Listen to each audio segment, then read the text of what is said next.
Introduction to Rhetoric, Art of Persuasion.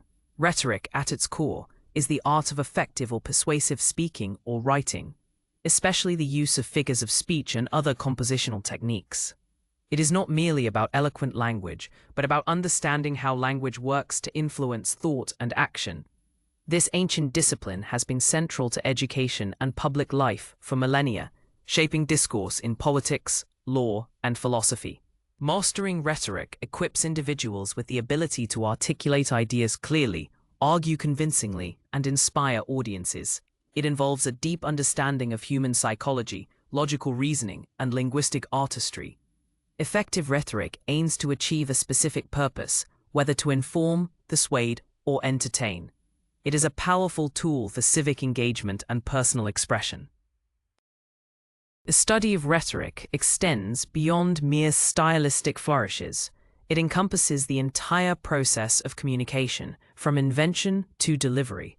It teaches critical thinking by requiring speakers and writers to analyze their audience, purpose, and context before crafting their message. This analytical approach helps in constructing arguments that resonate and hold up under scrutiny. Rhetoric provides a framework for understanding how messages are constructed and interpreted, making one a more discerning consumer of information. It fosters intellectual agility and adaptability in various communication scenarios, from formal speeches to everyday conversations. Historical roots, ancient Greece and Rome. The origins of rhetoric are deeply embedded in the democratic societies of ancient Greece, particularly Athens, where public speaking was essential for civic participation. Citizens needed to present arguments in the assembly, courts, and public debates, fostering the development of formal rhetorical instruction. Figures like Corax and Tisius are often credited with codifying early rhetorical principles, teaching citizens how to structure arguments for legal cases. Sophists, traveling teachers of rhetoric, further popularized these skills, though they sometimes faced criticism for prioritizing persuasion over truth. This period laid the groundwork for the systematic study of persuasive communication, emphasizing its practical application in a public life. The ability to speak effectively was a hallmark of an educated and influential citizen, directly impacting political and legal outcomes. Rhetoric was not just an academic pursuit, but a vital skill for survival and advancement in the polis. Roman rhetoric built upon Greek foundations, adapting and expanding its theories to suit the Roman legal and political systems. Roman orators like Cicero and Quintilian refined the art, emphasizing eloquence, moral character, and comprehensive training for public speakers. Cicero, a statesman and orator, articulated the ideal orator as a person of wisdom and integrity, capable of moving audiences through both reason and emotion. Quintilian's Institutio Oratoria provided a detailed curriculum for rhetorical education, covering every aspect from early childhood learning to advanced oratorical performance. The Romans valued rhetoric for its role in maintaining social order, administering justice, and leading the republic.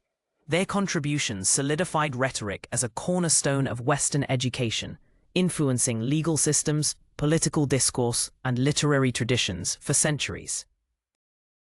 Influential rhetoricians, Aristotle and Cicero. Aristotle, a towering figure in ancient Greek philosophy, systematically analyzed rhetoric in his treatise, Rhetoric, defining it as the faculty of discovering, in any particular case, all of the available means of persuasion. He categorized rhetoric into three main types: deliberative, forensic, and epideictic, each serving a distinct purpose and audience. His work introduced the three modes of persuasion: ethos, pathos, and logos, which remain fundamental concepts in rhetorical theory. Aristotle emphasized the importance of logical reasoning, logos, and understanding human emotions, pathos, for effective persuasion. He also highlighted the speaker's character, ethos, as crucial for establishing credibility. His comprehensive approach provided a scientific framework for studying and practicing rhetoric, influencing Western thought for over 2 millennia.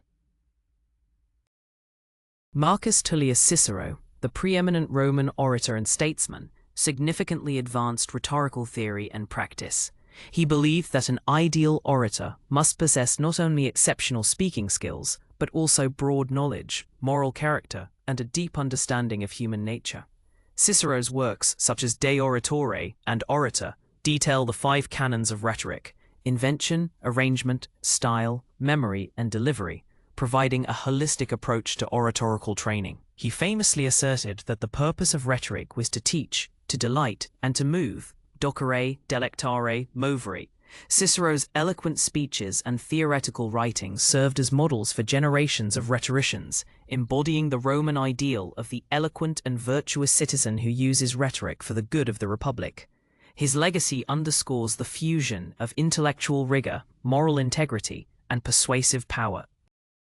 Canons of rhetoric. Invention. Invention, or inventio, is the first and arguably most crucial canon of rhetoric, focusing on the discovery of arguments and the development of content. It involves identifying the main points, evidence, and appeals that will best support a speaker's or writer's purpose.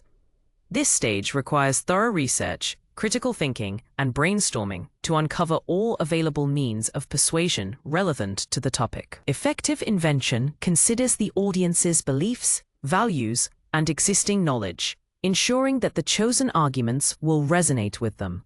It is about finding what to say, not just how to say it, laying the foundational intellectual work for any persuasive endeavor. This process often involves exploring various topoi, or commonplaces, which are general categories of arguments that can be applied to many subjects. A strong invention phase ensures the message is robust and well supported. The process of invention is not merely about accumulating facts, but about strategically selecting and shaping them into compelling arguments. It involves asking fundamental questions. What is the issue? Who is the audience? What is my purpose? What evidence do I have? What are the opposing viewpoints? By systematically exploring these questions, a rhetor can uncover the most persuasive lines of reasoning. This canon emphasizes the intellectual labor required to craft a truly effective message, moving beyond superficial observations to deep analytical engagement. It is the stage where the raw material of communication is gathered and initially refined, setting the stage for subsequent rhetorical choices. Without a solid invention, even the most eloquent delivery will lack substance and impact. Canons of rhetoric. Arrangement. Dispositio. Arrangement, or dispositio, is the second canon of rhetoric, focusing on the organization of arguments and ideas in a coherent and impactful sequence. After discovering the content through invention, the rhetor must decide how to structure it to achieve maximum persuasive effect. This involves determining the most effective order for presenting points, ensuring a logical flow that guides the audience through the message. Classical rhetoric often prescribed a specific structure for speeches, including an introduction, exordium, statement of facts, narratio, division of points, partitio, proof, confirmatio, refutation, refutatio, and conclusion, peroratio. A well-arranged message enhances clarity, credibility, and memorability, making it easier for the audience to follow and accept the arguments presented. The strategic placement of arguments can significantly influence how they are perceived and understood. The goal of arrangement is not just to present information, but to build a compelling case that leads the audience to the desired conclusion.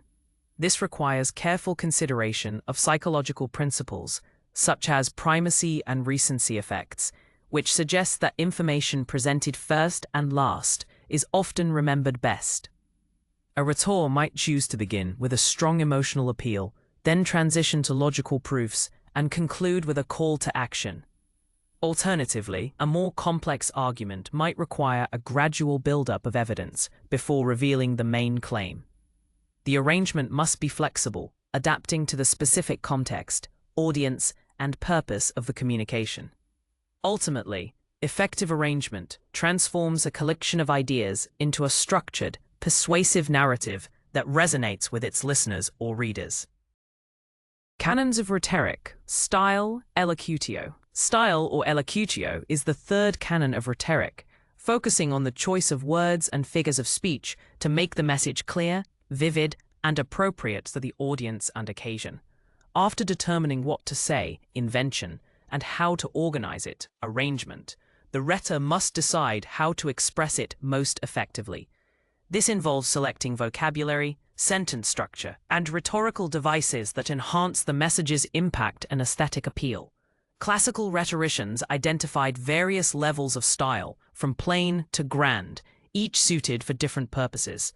A clear and precise style ensures the audience understands the message without ambiguity.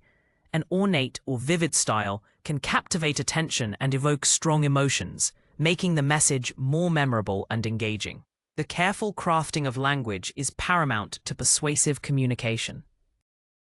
Effective style goes beyond mere correctness. It involves artistry and sensitivity to the nuances of language.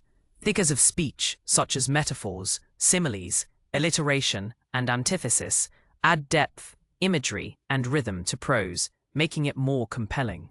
The choice of words should align with the speaker's ethos and the audience's expectations, avoiding language that might alienate or confuse.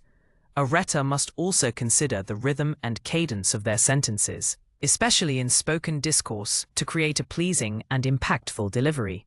Ultimately, style transforms raw ideas into a polished, persuasive, and aesthetically pleasing form, ensuring that the message is not only understood, but also felt and remembered by the audience. It is the bridge between thought and expression, giving voice to the arguments developed. Canons of rhetoric. Memory. Memory, or memoria, is the fourth canon of rhetoric, referring to the speaker's ability to recall the entire speech or argument without relying on notes. In ancient times, when written texts were less common and public speeches were often lengthy, memorization was a crucial skill for effective delivery. This canon involves not just rote learning, but a deep internalization of the content, allowing the speaker to present ideas naturally and confidently. Ancient rhetoricians developed sophisticated mnemonic techniques, such as the method of loci or memory palace, where parts of a speech were associated with specific locations in an imagined building. These techniques helped speakers recall complex arguments and sequences of points, ensuring a smooth and uninterrupted flow. A well-memorized speech allows the orator to maintain eye contact and engage more directly with the audience, enhancing credibility and connection. Beyond simply recalling words, memory in rhetoric also encompasses the ability to improvise and adapt to unforeseen circumstances during a speech. A speaker who has truly internalized their material can respond to audience reactions, answer questions, or adjust their arguments without losing their train of thought. This deep understanding allows for flexibility and spontaneity, making the delivery more dynamic and authentic. While modern speakers often use teleprompters or notes, the underlying principle of knowing one's material intimately remains vital. The goal is to convey a sense of preparedness and mastery, which builds trust and confidence in the audience. Ultimately, effective memory empowers the speaker to deliver their message with authority and presence, making a lasting impression.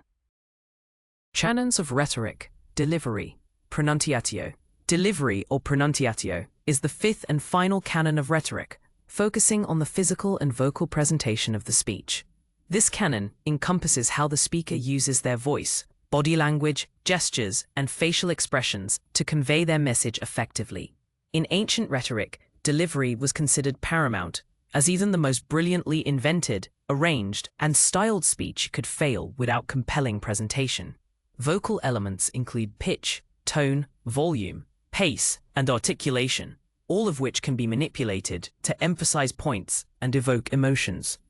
Physical elements involve posture, eye contact, and purposeful gestures that reinforce the spoken word and engage the audience. Effective delivery ensures that the message is not only heard, but also felt and understood on a deeper level. The goal of delivery is to create a natural, confident, and engaging presentation that captivates the audience and enhances the persuasive power of the message. A speaker must appear authentic and passionate, avoiding a monotone voice or stiff body language that can disengage listeners. Eye contact builds rapport and trust, while appropriate gestures can add emphasis and clarity. The speaker's appearance and demeanor also contribute to their ethos, influencing how credible and trustworthy they are perceived to be. While some aspects of delivery are innate, many can be honed through practice and training, transforming a good speaker into a truly captivating orator. Ultimately, delivery is the bridge between the speaker's internal thoughts and the audience's reception, making the message come alive. Modes of persuasion. Ethos, credibility. Ethos, one of Aristotle's 3 modes of persuasion, refers to the credibility or character of the speaker as perceived by the audience. A rhetor's ethos is built upon their perceived trustworthiness, expertise, and goodwill. Audiences are more likely to be persuaded by someone they respect and believe to be knowledgeable and honest. This credibility is not solely based on pre-existing reputation, but is also constructed during the act of communication through the speaker's tone, language, and presentation, demonstrating a deep understanding of the subject matter. Citing reliable sources and acknowledging opposing viewpoints can enhance one's ethos. A speaker who appears confident, sincere, and well-prepared naturally garners more trust from their listeners. Ultimately, ethos is foundational. Without it, even the most logical arguments may fall flat. Cultivating ethos involves both intrinsic and extrinsic factors. Intrinsic ethos is developed through the speech itself, by demonstrating practical wisdom, phronesis, moral virtue, arete, and goodwill eunoia towards the audience. This means showing good sense, acting ethically, and appearing to have the audience's best interests at heart.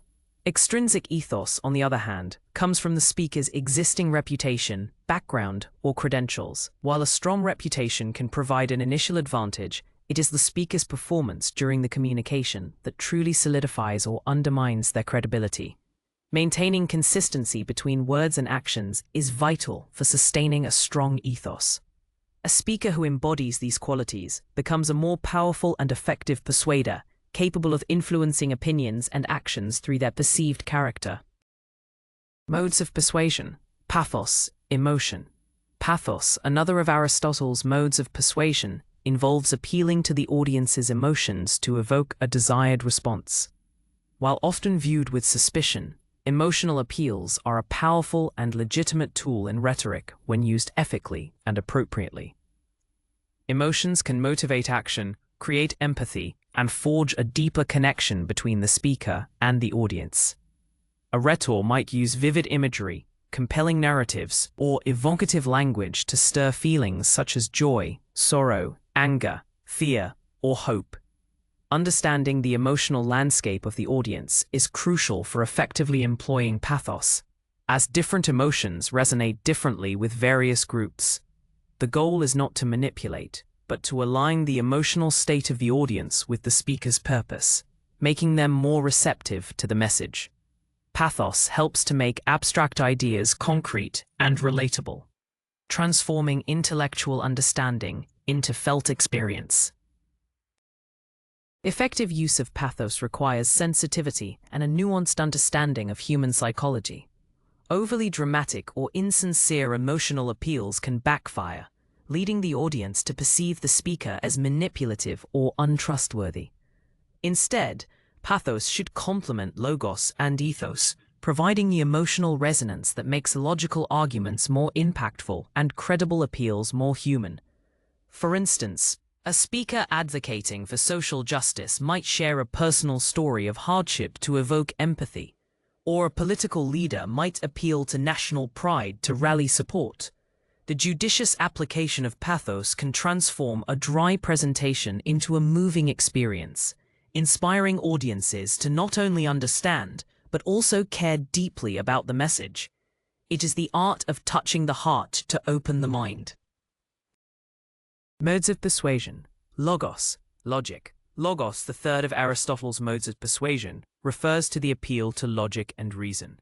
This mode relies on the intellectual capacity of the audience to understand and accept arguments based on evidence, facts, statistics, and logical reasoning. A rhetor employing logos constructs a clear, coherent argument supported by verifiable data and sound inferences. This involves presenting premises that lead logically to a conclusion, often using deductive or inductive reasoning. Deductive reasoning moves from general principles to specific conclusions, while inductive reasoning draws general conclusions from specific observations. The strength of a logos-based argument lies in its ability to withstand scrutiny and appeal to the audience's rational faculties. It is about convincing through the power of ideas and evidence, rather than solely through emotion or character. A well-reasoned argument provides a solid foundation for persuasion. Effective use of logos requires clarity, precision, and a thorough understanding of the subject matter. Speakers must present their evidence in an organized and understandable manner, avoiding fallacies or misleading information. Logical appeals are particularly effective when addressing an audience that values rationality and critical thinking, or when dealing with complex, technical subjects. While logos provides the intellectual backbone of an argument, it often works best in conjunction with ethos and pathos.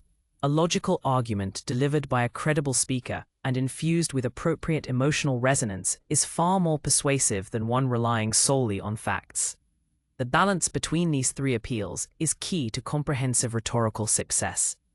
Ultimately, logos aims to convince the mind, providing the intellectual justification for belief or action. Types of rhetoric: deliberative, political. Deliberative rhetoric, as defined by Aristotle, is concerned with future actions and aims to persuade an audience to take or not take a particular course of action. It primarily operates in political assemblies, legislative bodies, and public forums where decisions about policy, laws, and collective futures are made. The core questions in deliberative rhetoric revolve around what is advantageous or disadvantageous, and what is expedient or inexpedient for the community. Speakers in this genre often present arguments about the potential consequences of proposed actions, weighing benefits against costs. They appeal to values such as justice, public good, and collective well-being to motivate their audience. This type of rhetoric is inherently forward-looking, focusing on what should be done in the future to achieve desired outcomes. It is a cornerstone of democratic governance, enabling citizens to collectively shape their destiny. Effective deliberative rhetoric requires a deep understanding of public affairs, economic principles, and social dynamics. Speakers must be able to articulate clear policy proposals, anticipate objections, and present compelling justifications for their recommendations. They often employ logical appeals, logos, by presenting data, historical precedents, and expert opinions to support their claims. Additionally, appeals to ethos are crucial, as the speaker's perceived wisdom and commitment to the public good significantly influence their persuasive power. Pathos is also used to evoke hope for a better future or fear of negative consequences, galvanizing the audience to action. The ultimate goal is to move the audience from contemplation to decision, inspiring them to vote, support, or reject specific policies. This form of rhetoric is vital for shaping public opinion and guiding collective action towards a shared vision. Types of rhetoric: forensic, judicial. Forensic rhetoric, also known as judicial rhetoric, is concerned with past events and aims to determine guilt or innocence, justice or injustice. It is primarily employed in legal settings, such as courtrooms, where lawyers and judges analyze evidence and testimony to reconstruct what happened. The central questions in forensic rhetoric revolve around facts, causality, and responsibility. Did this person commit the act? Was it just or unjust? What was the motive? Speakers in this genre present arguments based on evidence, witness accounts, and legal precedents to establish the truth about past actions. The goal is to persuade a jury or judge about the facts of a case and the ethical implications of those facts. This type of rhetoric is backward-looking, seeking to establish a definitive account of the past to render a judgment. It is fundamental to the administration of justice in any society. Effective forensic rhetoric demands meticulous attention to detail, logical consistency, and the ability to present complex information clearly. Lawyers must construct compelling narratives that weave together disparate pieces of evidence into a coherent story, often using both deductive and inductive reasoning. Appeals to logos are paramount, as arguments must be grounded in verifiable facts and legal principles. However, ethos also plays a significant role, as the perceived trustworthiness and competence of the advocate can influence the jury's perception. Pathos may be used to evoke sympathy for a victim or to highlight the severity of an injustice, but it must be carefully balanced to avoid appearing manipulative. The ultimate objective is to secure a favorable verdict by convincing the arbiters of the truth and justice of one's case. This form of rhetoric is a critical component of legal systems worldwide, ensuring accountability and fairness. Types of rhetoric: ethidictic, ceremonial. Ethidictic rhetoric, also known as ceremonial rhetoric, is concerned with the present moment and aims to praise or blame, honor or dishonor. It is typically found in speeches delivered at special occasions, such as eulogies, wedding toasts, graduation speeches, and commemorative addresses. The primary purpose of ethidictic rhetoric is to affirm shared values, celebrate virtues, or condemn vices, thereby strengthening community bonds and reinforcing cultural norms. Speakers in this genre often use vivid descriptions, emotional appeals, and elegant language to evoke a sense of shared identity and collective sentiment. Unlike deliberative rhetoric, which focuses on future action, or forensic rhetoric, which focuses on past events, ethidictic rhetoric focuses on the present character of individuals or groups. It is about shaping perceptions and reinforcing beliefs within the community. This form of rhetoric plays a crucial role in public rituals and social cohesion. Effective ethidictic rhetoric requires a deep understanding of the audience's values and a mastery of stylistic devices. Speakers must be able to articulate praise or blame in a way that resonates emotionally and intellectually with the listeners. They often employ rich imagery, metaphors, and elevated language to create a sense of grandeur or solemnity appropriate to the occasion. While logos may be present in recounting achievements, and ethos is always important for the speaker's credibility, pathos is often the dominant mode of persuasion, as the goal is to evoke shared feelings of admiration, joy, or sorrow. The aim is not to convince the audience to take a specific action or to judge a past event, but rather to celebrate or condemn, to inspire or console, and to reinforce the community's collective identity and moral framework. This rhetoric helps define who we are and what we stand for, solidifying communal bonds through shared emotional experiences. Rhetorical devices: metaphor and simile. Metaphor and simile are fundamental figures of speech that enhance rhetorical style by creating vivid imagery and drawing powerful comparisons. A simile directly compares two unlike things using like or as, making the comparison explicit and easily understandable. For example, her smile was as bright as the sun, clearly links the smile to the sun's brilliance.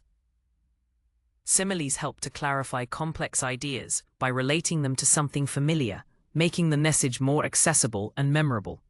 They add descriptive power and emotional resonance to language, allowing the audience to visualize and connect with the speaker's message on a deeper level. The explicit nature of a simile provides a clear point of reference for the comparison, guiding the audience's interpretation. They are often used to make abstract concepts more concrete and relatable, enriching the overall persuasive impact of the communication. A metaphor, on the other hand, implicitly compares two unlike things by stating that one is the other, without using like or as. For example, "He is a lion in battle," directly equates the man's bravery with a lion's ferocity, creating a stronger, more immersive image. Metaphors are generally more forceful and imaginative than similes, as they invite the audience to make a more profound conceptual leap. They can reveal new insights, challenge conventional thinking, and add layers of meaning to a message. By collapsing the distinction between two disparate entities, metaphors create a sense of unity and often carry a greater emotional charge.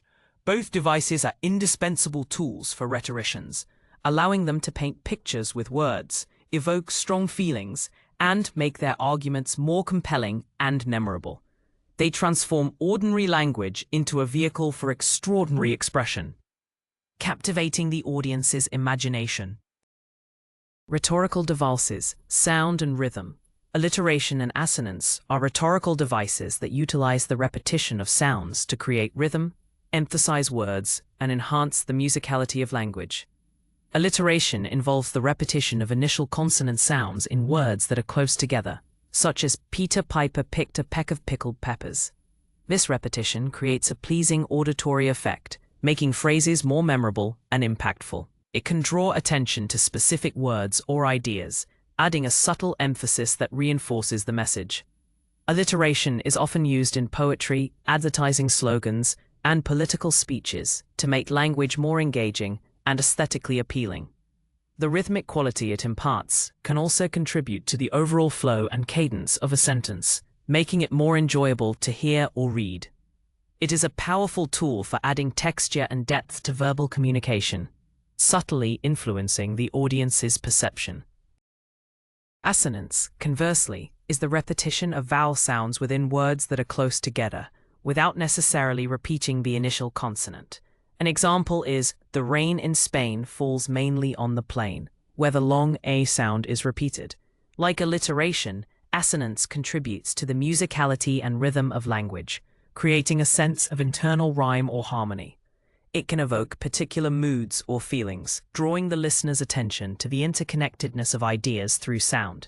Both alliteration and assonance work on a subconscious level, making language more engaging and memorable, without explicitly stating a comparison or argument. They are stylistic choices that enrich the auditory experience of rhetoric, adding a layer of artistry that can subtly enhance persuasion.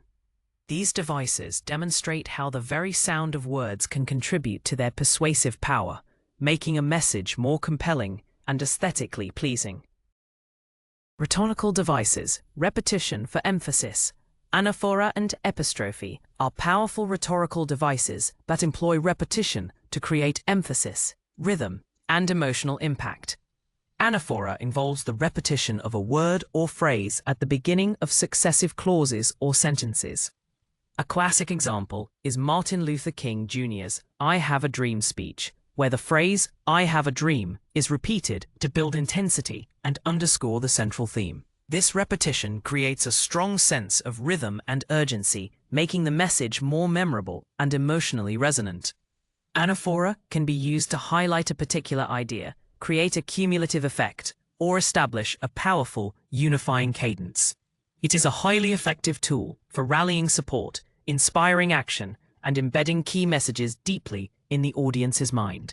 The cumulative effect of repeated beginnings builds momentum and reinforces the speaker's conviction.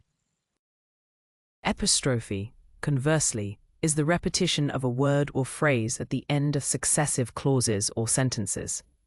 For instance, in Abraham Lincoln's Gettysburg Address, the phrase "of the people," "by the people," "for the people" exemplifies epistrophe, emphasizing the democratic ideals. This device provides a strong sense of closure and finality to each repeated phrase, driving home a point with cumulative force. Like anaphora, epistrophe creates rhythm and emphasis, but its placement at the end of clauses often leaves a lasting impression on the audience. Both anaphora and epistrophe are stylistic choices that leverage the human tendency to recognize and respond to patterns. They transform simple repetition into a sophisticated rhetorical strategy, making arguments more compelling, memorable, and emotionally charged.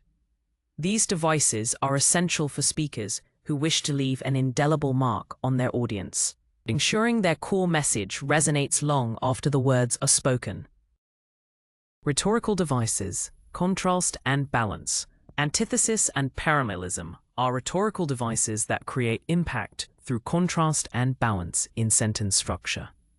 Antithesis involves placing two contrasting ideas or phrases in close proximity, often in a balanced grammatical structure, to highlight their opposition. A famous example is Neil Armstrong's "That's one small step for man, one giant leap for mankind," which powerfully contrasts small step with giant leap. This device draws attention to the opposing concepts, making the argument more memorable and thought-provoking. Antithesis can illuminate complex issues by presenting them as a choice between two distinct alternatives, forcing the audience to consider the implications of each. It adds intellectual depth and stylistic elegance to prose, making the message more sophisticated and persuasive. The sharp juxtaposition of ideas often creates a dramatic effect, leaving a lasting impression on the listener or reader. Parallelism, on the other hand, involves the use of grammatically similar constructions to express related ideas, creating a sense of balance and rhythm. For example, I came, I saw, I conquered uses parallel verb phrases to convey a sequence of actions with equal weight and impact. Parallelism can be used to emphasize a series of points, clarify relationships between ideas, or create a sense of harmony and order in a speech. It makes complex sentences easier to understand and more pleasing to the ear, enhancing both clarity and memorability. While antithesis uses parallelism to highlight contrast, parallelism can also be used simply to create structural elegance and reinforce a consistent theme. Both devices are crucial for crafting sophisticated and impactful rhetoric, demonstrating a mastery of language that can sway opinions and inspire action. They lend a sense of authority and artistry to communication, making arguments more compelling and aesthetically satisfying. Audience analysis. Tailoring the message. Audience analysis is a critical preliminary step in effective rhetoric, involving the systematic examination of the characteristics of the target audience. Understanding who the listeners or readers are allows a rhetor to tailor their message for maximum impact and receptiveness. This analysis considers demographics such as age, gender, education level, and socioeconomic status, as well as psychographics like beliefs, values, attitudes, and prior knowledge about the topic. A message that resonates with one audience might fall flat or even offend another. By anticipating the audience's potential reactions, concerns, and interests, a speaker can choose appropriate language, evidence, and appeals. This strategic adaptation ensures that the communication is not only understood, but also accepted and acted upon. It is about speaking to people in a way that truly connects with their world. A thorough analysis helps avoid miscommunication and builds a stronger rapport. The goal of audience analysis is to create a bridge between the speaker's message and the audience's perspective. For example, when addressing a highly educated audience, a rhetor might use more complex vocabulary and rely heavily on logical appeals, logos. Conversely, a less informed audience might require simpler language, more vivid examples, and stronger emotional appeals, pathos. It also involves identifying common ground and shared values that can serve as a foundation for persuasion. A rhetor might need to address potential objections or counter-arguments that the audience might hold, preemptively building trust and credibility, ethos. This iterative process of understanding and adapting is what makes rhetoric dynamic and effective. Ultimately, tailoring the message to the audience is not about manipulation, but about respectful and strategic communication that maximizes the chances of achieving the desired outcome. Purpose and context. Defining the message. Defining the purpose and understanding the context are foundational elements in crafting any effective rhetorical message. The purpose clearly articulates what the speaker or writer aims to achieve: to inform, persuade, entertain, or inspire. Without a clear purpose, the message can become unfocused and ineffective, failing to achieve any meaningful outcome. Every rhetorical choice, from invention to delivery, should ultimately serve this overarching purpose. A well-defined purpose acts as a compass, guiding the rhetor through the entire communication process and ensuring consistency. It helps in selecting relevant arguments, choosing appropriate language, and structuring the message logically. Clarity of purpose is paramount for both the rhetor and the audience, as it sets expectations and frames the reception of the message. Context refers to the surrounding circumstances, environment, and background in which the communication takes place. This includes the historical period, cultural norms, social situation, political climate, and immediate physical setting. The same message delivered in different contexts can have vastly different interpretations and impacts. For example, A speech delivered during a time of crisis will require a different tone and approach than one given during a celebration. Understanding the context helps a rhetor anticipate audience expectations, avoid misunderstandings, and adapt their message to be appropriate and effective. It involves recognizing the constraints and opportunities presented by the situation, allowing for strategic adjustments. Together, purpose and context form the essential framework within which all rhetorical decisions are made, ensuring that the message is not only well-crafted, but also timely, relevant, and impactful. They are the twin pillars supporting successful communication. Argumentation, Toulmin model structure. The Toulmin model of argumentation, developed by philosopher Stephen Toulmin, provides a practical framework for analyzing and constructing arguments. Unlike traditional deductive or inductive logic, it focuses on the functional components of an argument as it appears in everyday discourse. The model identifies 6 key elements: the claim, the assertion being made, data, the evidence supporting the claim, and warrant, the underlying assumption or principle connecting the data to the claim. These 3 form the core of any argument, illustrating how evidence leads to a conclusion based on a specific reasoning pattern. Understanding these core components allows for a more precise evaluation of an argument's strength and validity. It helps to break down complex arguments into manageable parts, revealing their internal logic and potential weaknesses. This model is particularly useful in fields where arguments are built on probabilities and practical reasoning, rather than absolute certainties. Beyond the core, the Toulmin model includes 3 additional elements that refine and strengthen an argument: backing, further support for the warrant; qualifier, words or phrases that indicate the degree of certainty of the claim, such as probably or usually; and rebuttal, acknowledgement of counter-arguments or conditions under which the claim might not hold true. Backing provides additional justification for the warrant, making the connection between data and claim more robust. Qualifiers introduce nuance and precision, preventing overgeneralization. Rebuttals demonstrate a rhetor's awareness of opposing viewpoints, enhancing their ethos and making the argument more resilient. By systematically applying these 6 components, rhetoricians can construct more robust, nuanced, and persuasive arguments that anticipate objections and acknowledge complexity. The Toulmin model offers a powerful analytical lens for both creating and critiquing persuasive discourse, moving beyond simplistic notions of right or wrong arguments. Argumentation, the Rogerian approach, empathy. The Rogerian argument, based on the principles of psychologist Carl Rogers, offers an alternative to traditional confrontational argumentation. Instead of aiming to defeat an opponent, the Rogerian approach prioritizes mutual understanding and finding common ground. It seeks to reduce hostility and foster cooperation by demonstrating empathy and respect for opposing viewpoints. The process typically involves presenting the issue fairly and objectively, acknowledging the validity of the opponent's position, and then stating one's own position in a way that highlights shared goals or values. This method is particularly effective in highly polarized or emotionally charged situations where traditional debate might escalate conflict. It aims to build bridges rather than walls, facilitating constructive dialogue. The core idea is that people are more likely to consider an opposing view if they feel their own perspective has been genuinely heard and understood. Key steps in the Rogerian argument include a neutral and objective statement of the issue, a fair and accurate summary of the opponent's position, demonstrating empathy, a statement of the rhetor's own position, and finally, an articulation of the common ground and mutual benefits of a compromise or shared solution.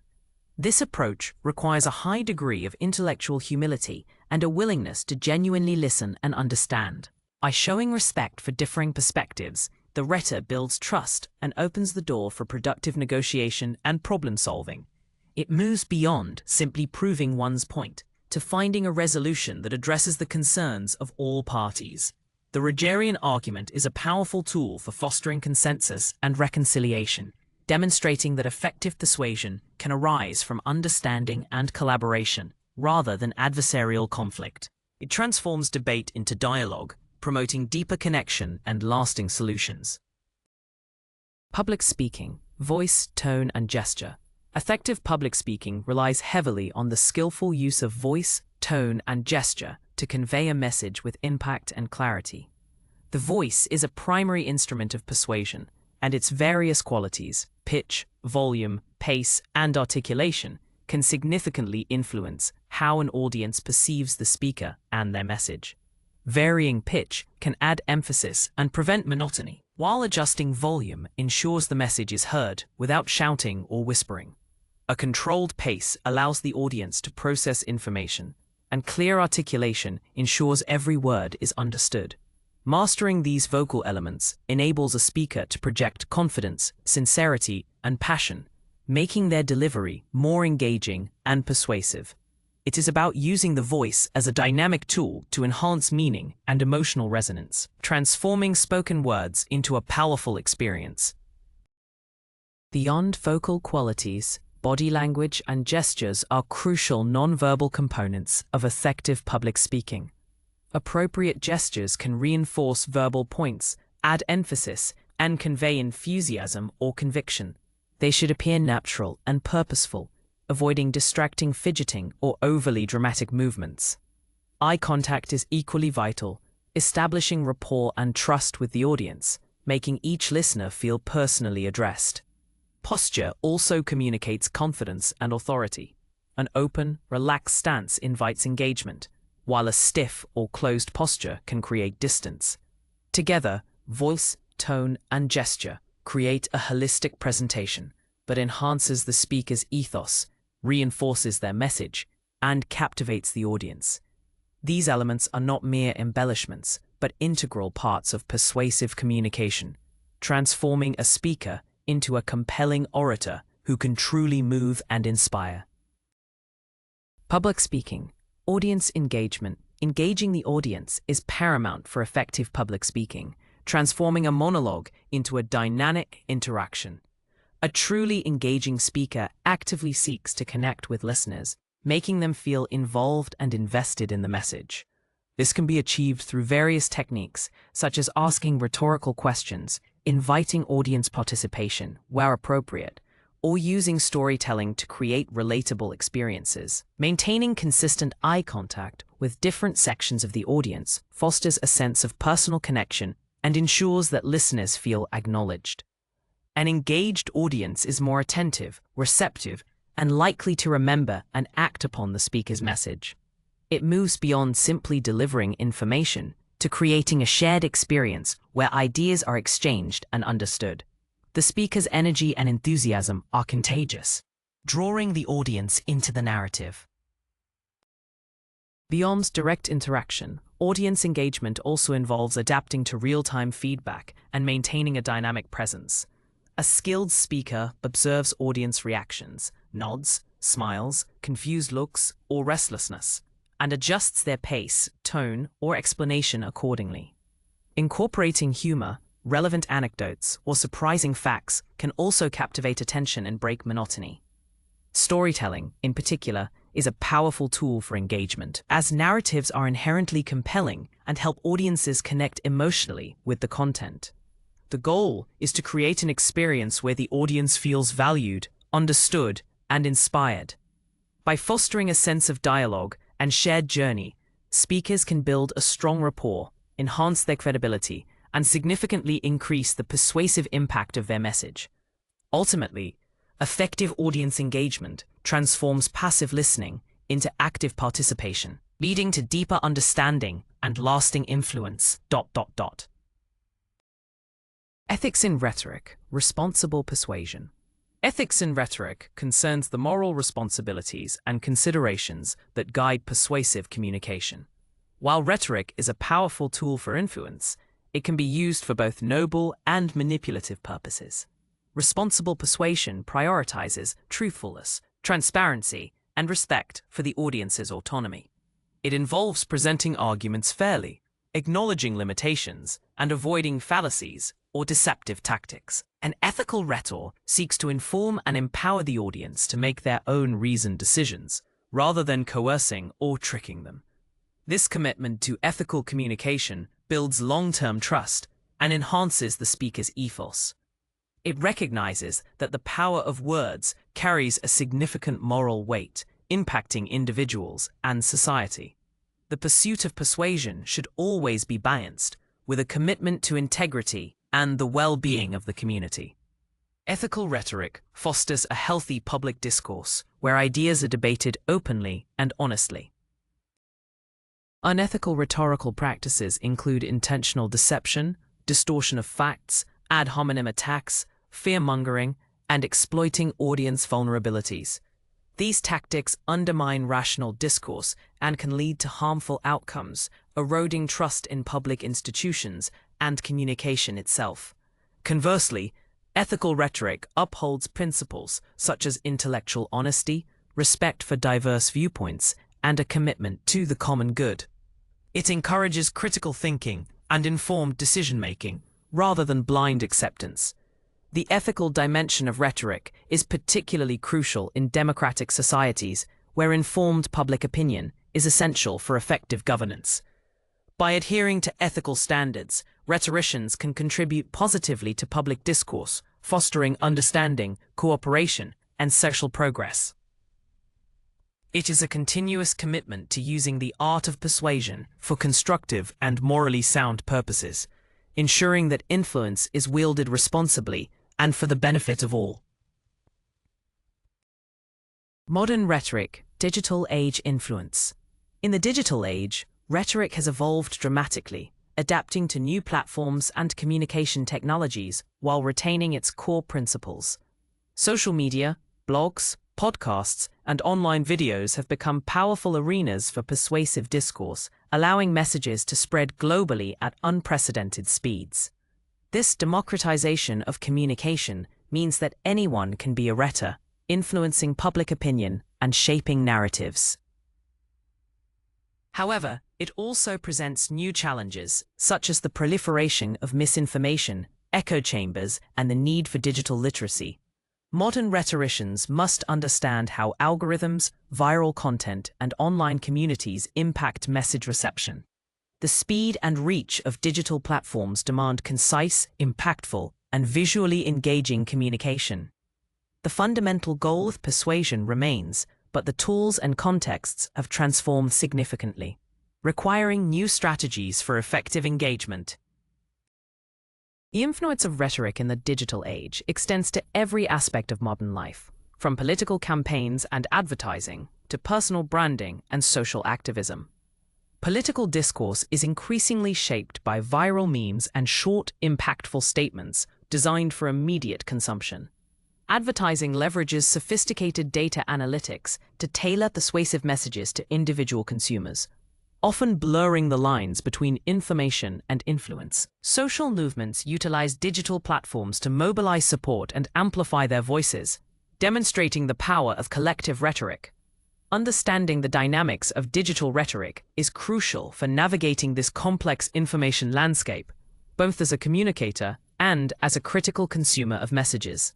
It requires an awareness of how digital tools can be used to build community, foster dialogue, and affect change, while also recognizing the potential for manipulation and division. The art of persuasion continues to adapt, proving its enduring relevance in an ever-connected world.